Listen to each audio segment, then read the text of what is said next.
tenemos una muy interesante conversación a continuación. ¿Veamos la cortina?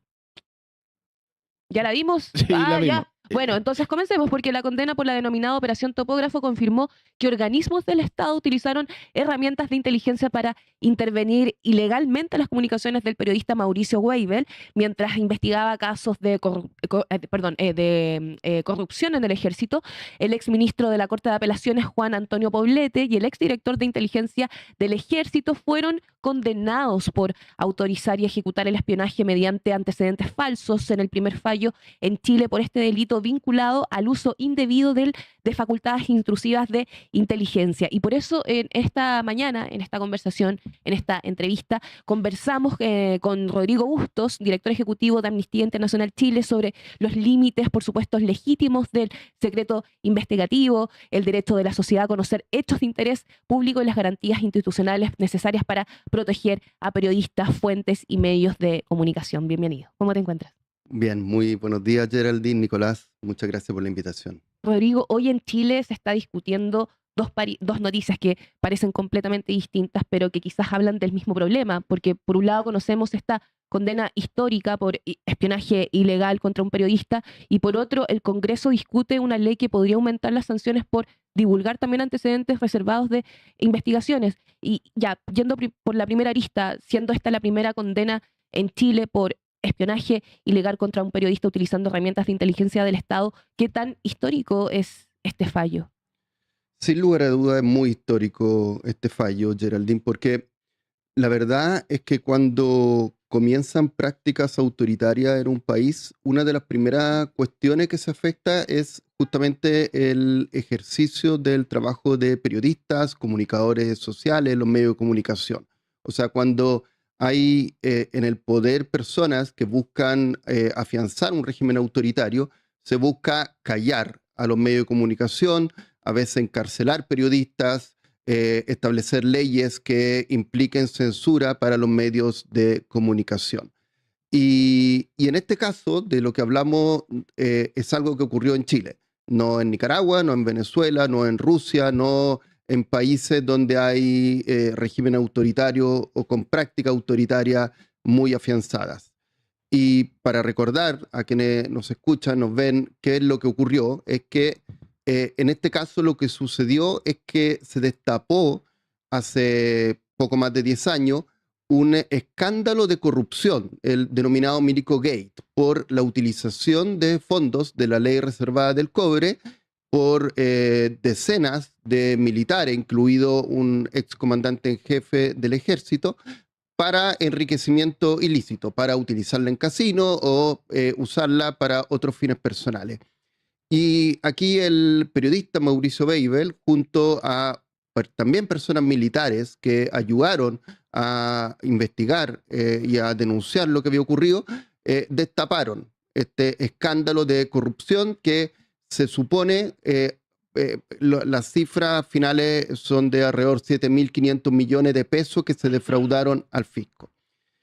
Y lo que ocurrió en este caso, que es muy grave, es que posteriormente que se destapó este escándalo de corrupción, se coludieron un juez de la República, un ministro de la Corte de Apelación, el señor Poblete, con el director de la DINE, de la Dirección de Inteligencia del Ejército, el señor Nasal, para poder hacer espionaje, escuchas telefónicas a el periodista Weibel, a Harvey, un ex capitán del ejército, y a otras personas.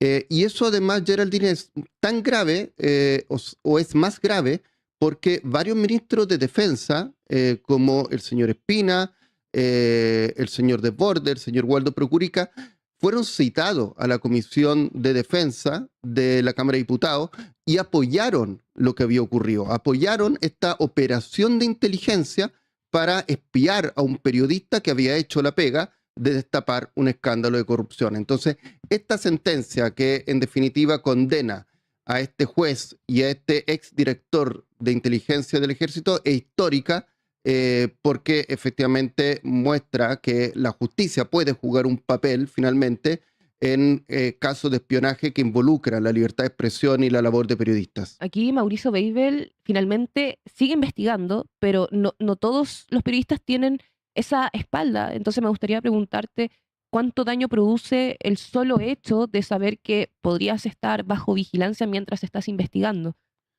Produce mucho daño porque que existan espionaje de este tipo, prácticas como esta, lo que hace, lo que se ha estudiado que ocurre es que hay un efecto inhibidor para el resto del sistema, para los medios de comunicación, para periodistas que quieren documentar abusos, violaciones a los derechos humanos, investigar casos de corrupción. O sea, lo que ocurre con hechos como estos es que se silencian los abusos, la corrupción, las violaciones a los derechos humanos. ¿Tenemos Y garantías suficientes para saber que esto no sucedió quizás con otros periodistas, dirigentes sociales, defensores de derechos humanos, como comentabas?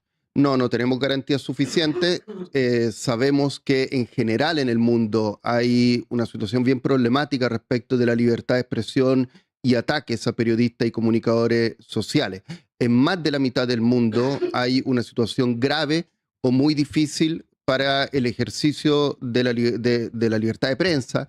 Hay periodistas encarcelados, censurados, y la verdad, este caso se ha podido conocer gracias a la investigación, como tú bien has dicho, de Mauricio Weibel, pero podrían haber otros casos como esto. Por eso es tan importante que haya una sentencia que diga que esto no puede quedar en la impunidad, que estas dos personas estuvieron en la cárcel más de 2 años y ahora tienen una sentencia que además los inhabilita para el ejercicio de derechos políticos de por vida. Ahora bien, Gerald, tú dijiste que paralelamente mientras ocurre esto, hay una tramitación en el Congreso, en el Ley Senado. Mordaza, sí. Así es, una ley que se ha denominado Ley Mordaza 2.0. Y explícanos un poco qué es. Sí, porque se denomina de partida 2.0 porque hace exactamente 10 años hubo una iniciativa similar. En el contexto, además de también la revelación de casos de corrupción, Soquimich, Penta, un grupo de parlamentarios no pensó nada mejor que poder sancionar penalmente la divulgación de información que se había podido tener a través de expedientes judiciales, aun cuando eso hubiera permitido conocer casos de corrupción.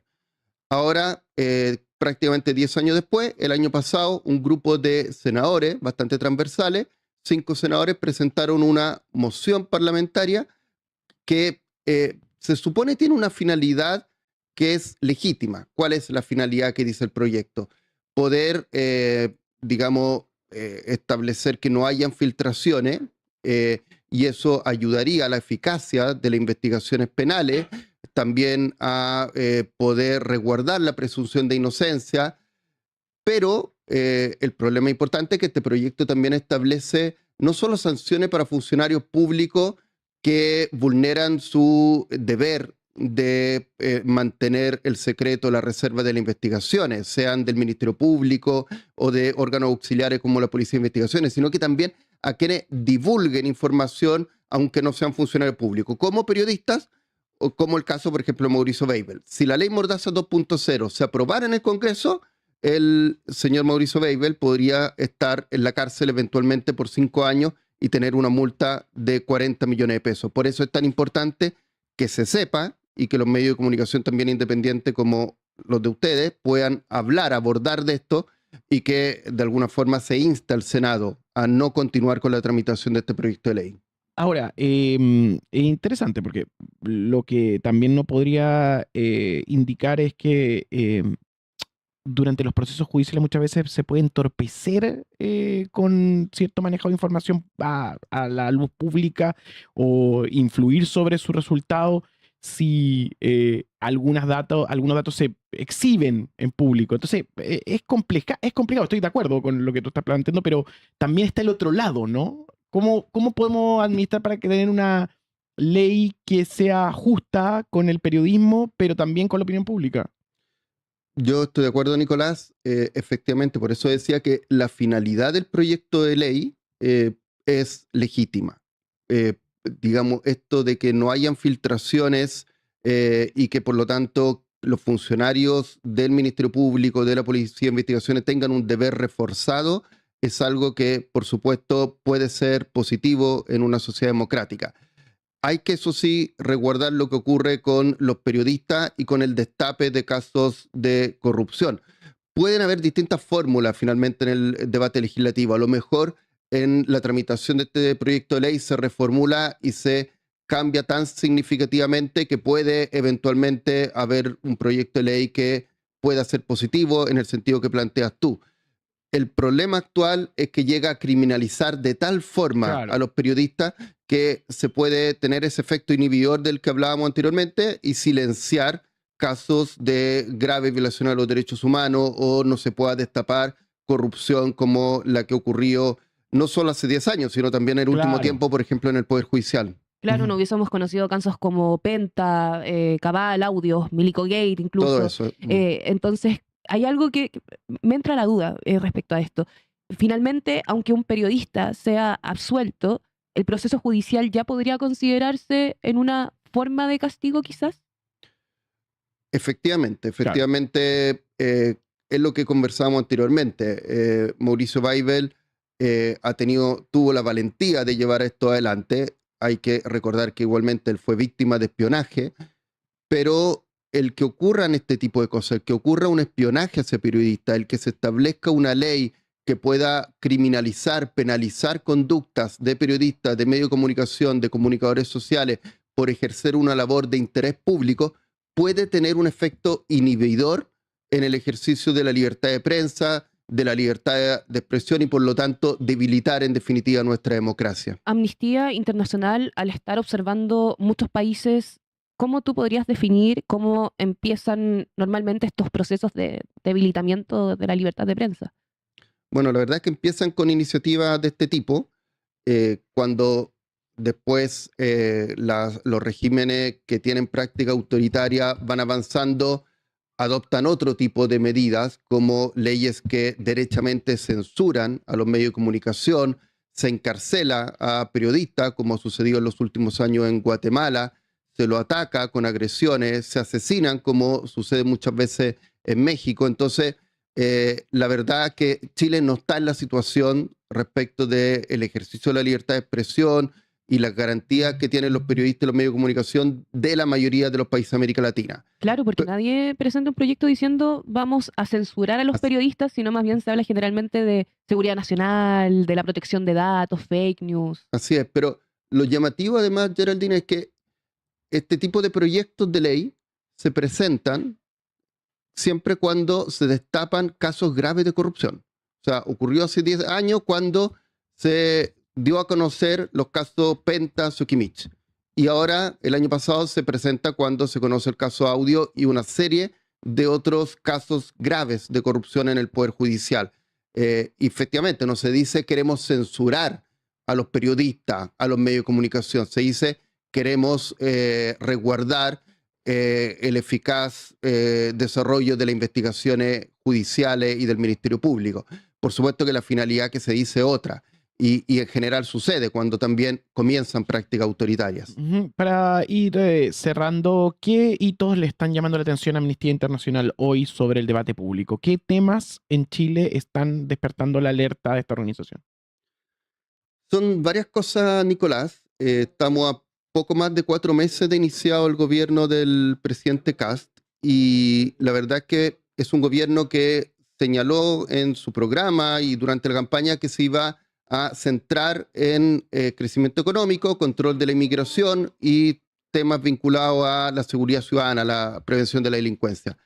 Pero sin embargo hemos visto que ha habido una agenda también distinta y que nos preocupa mucho desde una perspectiva de derechos humanos. El 12 de marzo, un día después de asumir el presidente Kast en varios medios de comunicación señaló que sí se iba a avanzar en indultos en caso de personas condenadas por graves violaciones a los derechos humanos ocurridos durante el estallido. Casos de homicidios, tortura, golpiza, violencia sexual, lesiones oculares. Entonces, nos preocupan las medidas dirigidas a la impunidad respecto a violaciones de derechos humanos en el estallido o durante la dictadura. También nos preocupa, por cierto, sin lugar a duda, iniciativas como el denominado proyecto de registro de vándalos e incivilidades. Un proyecto que busca poner en un registro más de 30 conductas muy disímiles, desde tener organizar juegos de azar sin autorización, a matar a un fiscal y un carabinero, y con sanciones como pueden ser también, entre otras, la pérdida de la gratuidad universitaria o de la PGU. Entonces, es un proyecto que creemos que está muy mal hecho y que tiene consecuencias muy problemáticas desde una perspectiva de derechos humanos. Y lo otro, no puedo dejar de decirlo, Nicolás, Geraldine, lo que hemos podido observar en las últimas 2 semanas, este denominado proyecto Escucha Tu su corazón. corazón, o A su corazón, su corazón, el del feto. La verdad es que se presenta como un proyecto formalmente que busca entregar información a la mujer que quiere realizarse un aborto por estar dentro de las 3 causales del proyecto de despenalización del aborto, pero la verdad es que busca otra cosa, busca influir en esa mujer o niña, porque recordemos que en más del 80% de los casos que las niñas y adolescentes hacen un aborto es en caso de violación.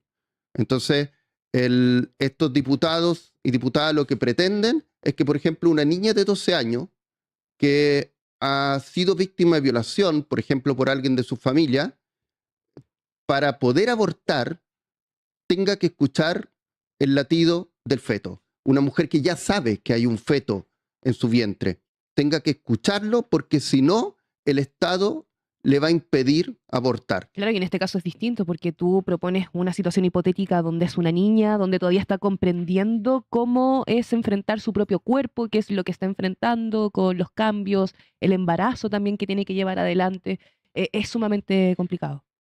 Así es, a nuestro juicio es un proyecto que es absolutamente revictimizante de las mujeres, para las mujeres.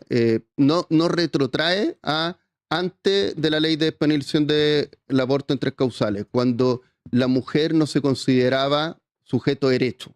Después de esa ley, el 2017, el Tribunal Constitucional tuvo que decir algo que puede parecernos obvio. El Tribunal Constitucional señaló en 2017: la mujer es sujeto de derecho. La mujer en el lenguaje de la Constitución es persona humana. Algo que es obvio, pero que la Constitución tuvo que decirlo porque en las décadas anteriores no estaba tan claro, parece, para el Tribunal Constitucional, para el legislador. El 2017 lo dice que la mujer tiene el derecho a la vida, a la integridad personal, a la vida privada, a la salud. Y producto de eso es que se dice la mujer, si bien se puede proteger al feto, la mujer no puede quedar abandonada, no puede exigirse que tenga o continúe un embarazo cuando es producto de una violación o cuando puede llevar como riesgo su muerte. Y este proyecto de ley nos retrotrae y quiere sin lugar a duda cambiar la lógica que está dentro de ese fallo del Tribunal Constitucional. Rodrigo Busto, director ejecutivo de Amnistía Internacional, hoy en turno para hablar de los límites del secreto investigativo, el derecho de la sociedad a conocer hechos de interés público y las garantías institucionales necesarias para proteger a periodistas, fuentes y medios de comunicación, además de todos los temas de la actualidad. Muchas gracias. Muchísimas gracias, Nicolás y Geraldine.